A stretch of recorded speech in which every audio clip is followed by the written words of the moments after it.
A lot of lighting takes sometimes a lot of gear. What does the best dressed best boy wear or have on them in order to efficiently do their job? This is my fanny pack that I usually wear clipped around my hip, and I thought I'd just give you a quick tour of what I usually have in it. It's a zippered bag. So in my bag, I usually have my C47s. We're going to learn about the many different ways you can use this. I have a knife. This is segmented so I can cut rope or cut gels. Sharpie. Definitely want to be able to mark anything to make any changes. I need a screwdriver to sometimes help take the plates on and off cameras, to fix and tighten down some things. I usually just use a flathead here. If I need any more equipment, I go to my other bag, which I have offset. But this is something quick that needs to happen. I have it right here in my bag. This is a C-wrench. So that's used to turn screws, tighten up things, always a real good. And this one's a nice little short one that fits in. And I put a little rope on it, so it's always on my wrist, so if it falls and I'm on a ladder or something, it's not going to go anywhere. Things fall. These two have mostly to do with the electrical department. This is a very inexpensive tool that's usually used by if I'm working in the electrical department. So it's a plug, but when you plug it in, it then tells you by color code if something's working or not. It's very helpful when you're on locations. This is a little bit more sophisticated. I can use this as this is a line tester. It's actually called a voltage tester.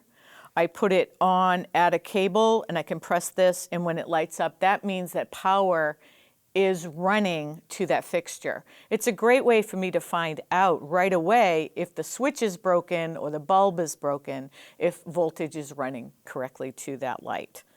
So I keep that in here.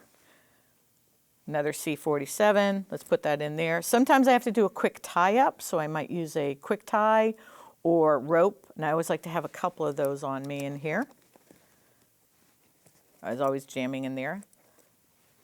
These are two little pieces I always tend to buy and have on my own. This is an adapter, so I can hang a light in a stand or offset it in some way. And then this is for some of the newer lights that have smaller screws. So they fit on C-stands. They can go a bunch of different ways. Always kind of handy to have right away rather than having to run to the truck. I'm gonna zip this up. You want to make sure that they do close because sometimes you're up on a high ladder or a rig or something else and you don't want it to be falling down. The final thing that I have is a headlamp that goes on my head, and it has 3 different lighting settings. It has bright, and then it also has red. So when we're shooting on set and I need to see something, I won't be interfering with the rest. It's really good to have red, and I can tilt it up or down. I usually wear it around my neck, and then if I really have to use it, I put it up on my head. But I always try to have that ready, and I tend to, when I'm not wearing it, put it on the side of my belt.